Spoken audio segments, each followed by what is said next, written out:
Hi, this is Mac with PriceActionTradingSystem.com. This is Friday, November the 11th, and we're going to do our chart lesson real quick. It was really a low volume day. Prices spent almost the majority of the day in a trading range. There were only 3 or 4 setups today that were even worth talking about. Most of the movement, even though it was a big rally day, most of the movement came in the overnight. The market actually opened right in here, you see. And we had a little bit of movement early, first hour, 45 minutes to an hour, and then after that, after about an hour of this, I just closed it up and called it a day, and that was that. And but what I'll do, I wanted to give you a chance to see the trend line. I cloned it, moved it to the top of the price action. We had some little breaks higher right in this area right here, but that was during the overnight. You can see for the rest of the day, that little channel really held prices till we got a break of the trend line and then a couple legs up to a new high, and then we went into this trading range.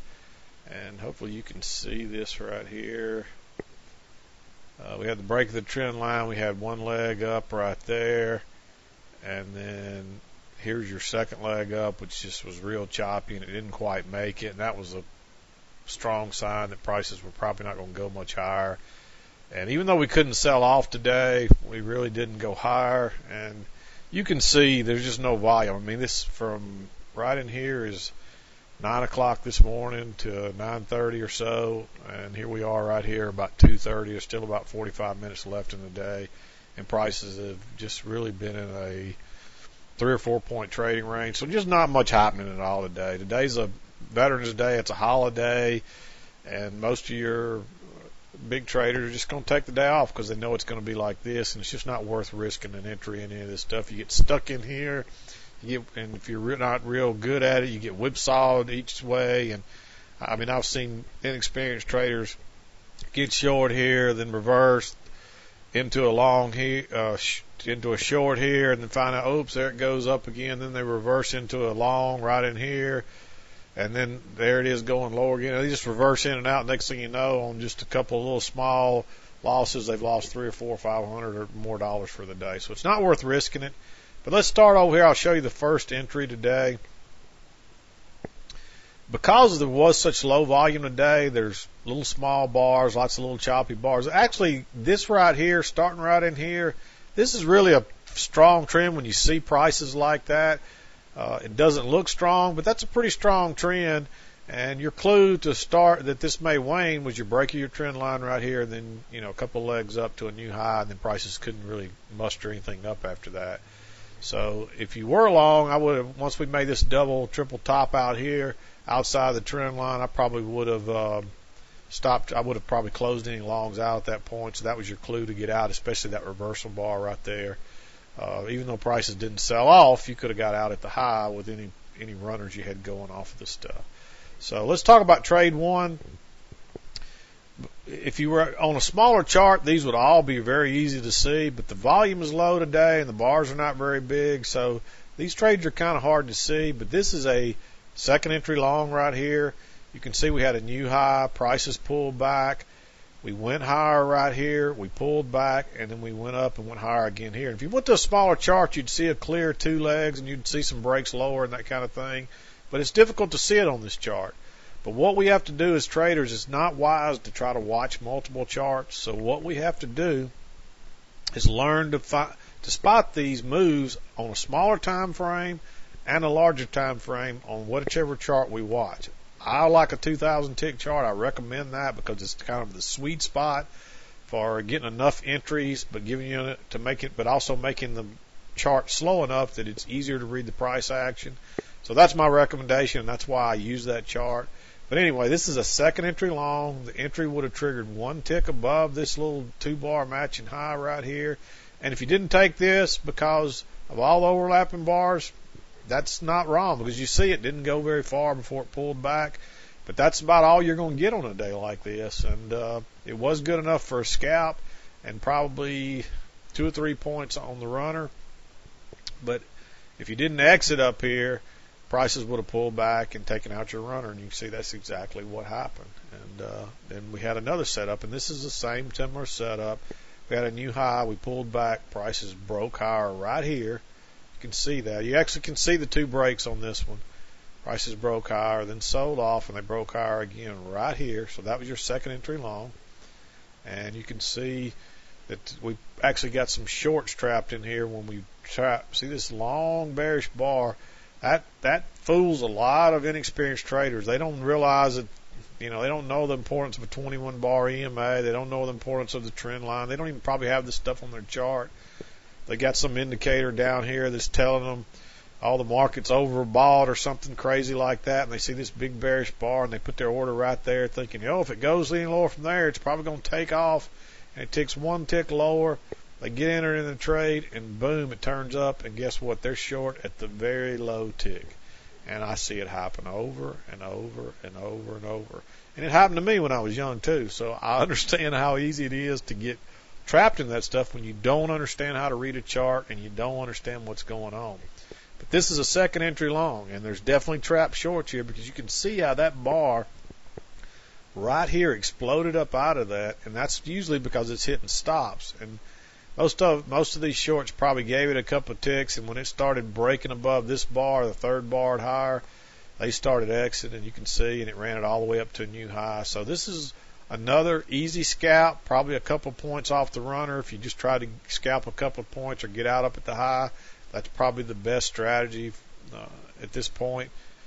When you see this runner right here at the this doji reversal type bar, it opened on it went much higher, but it opened and closed down here on its low. So I probably would have been running my stop up one tick below each bar on my runner, and that would have got you out right up here at the top. And if you use that strategy all day, it would have been pretty beneficial for you. But this is also a second entry short or long right here. It's a similar pattern to this one over here. And you had your pullback, a move higher, pullback, and then prices took off. And so it's a second entry long on a break above those two bars right there. And this is actually a bounce off the EMA and the trend line.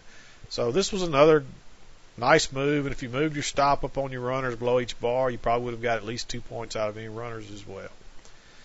And this is your third entry today, another second entry long. This one's easy to see. There's your first leg to back. Got your new high, so count zero. We pull back. We break up. That's your first. We break higher right there. That's your first entry. Then prices sell off again. When we broke above this little small doji, that was your second entry long. And if you wanted to be aggressive here, it was probably okay to go long above that little doji, but seeing the fact that there's not one single positive bar coming down through here, I would have waited to see if we got a positive or a bar with at least a close in our direction, and we did get that right here. This green bar, you can see it's actually got some stem on it too on both sides, but it's got at least 2 ticks or 2 or 3 ticks of green body, so that's a little more positive. It was probably okay to enter right there. That makes your entry 1 tick higher than that. And you can see we got an easy scalp out of this. And if you'd have just moved your stop up below each bar, you would have got out practically at the top. And I think you probably would have made 58. Probably would have made 3 or 4 points on that trade. So not a bad trade. Using that strategy that I showed you yesterday, when the market's like this and you don't know how far it's going to go before it pulls back, and it's pulling back quite often, just move your stop up on your runner below each bar. And that way you lock in some profit on it. And believe it or not, this would have got you 3 or 4 points. And at the very least, wait till you get a couple of, a swing low or whatever like this right here and put it below that. And if you'd done that, you could have ridden this one maybe all the way to this double top or right here. So just something to think about, different ways to do those strategies. I marked this trade right here. I circled it in green. You can see there. It's really a 2-legged pullback. To test the breakout area. It didn't quite get back to the EMA. There's some overlapping bars and they're dojis, but on a day like this, you've got a lot of that, and you see prices keep going higher. So it was really okay, especially because we tried to go lower once and then twice, and so we've really got kind of a 3-bar matching low, a double bottom right there. So going long here was okay, but I made this optional because it would be easy to get tricked on this, and it wouldn't. I wouldn't be surprised if a lot of you skip this one. But generally, when you get a retest, you're going to get 2 legs, and we had 1 leg here, and this was really the first major correction, and then we kind of got the second leg right here. And but your entry would have been 1 tick above these 3 matching highs. It was good for exactly a scalp, not 1 tick more, and then prices pulled back and took out your any runners. So I doubt you would have made anything on your runners. If you moved your stop up, you might have gotten a couple of ticks out of your runner there. But this was a valid entry. It's not a great one. I don't like the way it looks, but that's the reason I marked it in green. If you didn't take it, that's okay. If you did take it, that's okay too. And then once we had been in this, you can see prices started kind of overlapping here pretty regularly. See how small each break, the first few breaks were going higher, and then this last couple, they're really not going anywhere. You know then that where prices are getting stagnant. Look at all the overlapping bars of dojis. By the time 10 o'clock got here, I pretty much knew that the day was done. At least I knew I was tired of sitting here watching all this little choppy, slow movement. And I think I gave it a couple more minutes, and we had this double top, and I just closed it up and called it a day. And there really were not any good setups other than this one I marked here. I'll talk about it, and then we'll call it a day. But really, the only option you have on days like this is to sell the highs and buy the lows. But what happens, this trade, if you'd went short there, would have been a good trade, but you would have been counter trend trading. You did have the two legs up after the trend line break, and that would have been a clue that you could have taken this. So this trade, if you took this short, that was okay, but you see how choppy it was and slow, and likely you might have got tricked, and you just had to sit on the trade for a long time to make a scalp, and it's just not hardly worth it. So but if you did hang around and trade in it, the only way to do it is to buy the lows and sell the highs of the range. And if you did that, you might have made some money. But usually by the time there's a good setup bar, like going up here, you don't want to going long above this doji might have been okay right here. By the time this bar finished, if you go long above it, you don't have much room left, so it's really being risky. And you can see you wouldn't have probably got 4 ticks out of that. Then prices turn down again. But once you get this double top or double bottom across here and prices break below that, well, there's a failed breakout. Aggressive trader would have went long just above that small doji right there. But it was probably better to wait on a trend bar in your direction. So if you went long right above that, this was a nice move up to the top again.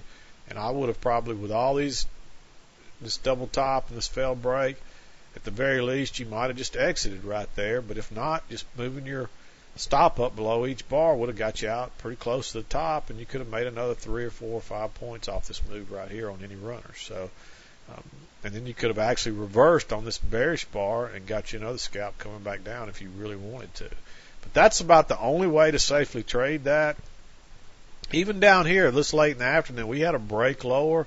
But look what happened. Prices have tried to go higher, and there's just nothing happening. There's lots of overlap, and there's just no volume. And most of your big traders have gone home for the day. The fun traders probably took a long 3-day weekend, and there's just nothing much happening today. But that's pretty much going to be a wrap for this day and this week. This is Mac with PriceActionTradingSystem.com. I hope you had a good trading week. I hope you had a profitable trading week. And at the very least, I hope you learned something this week from our videos. And we'll look forward to getting started again next week with a regular week. And enjoy the weekend. Thanks for watching. Again, this is Matt with PriceActionTradingSystem.com. And I will see you next week. Thanks for watching.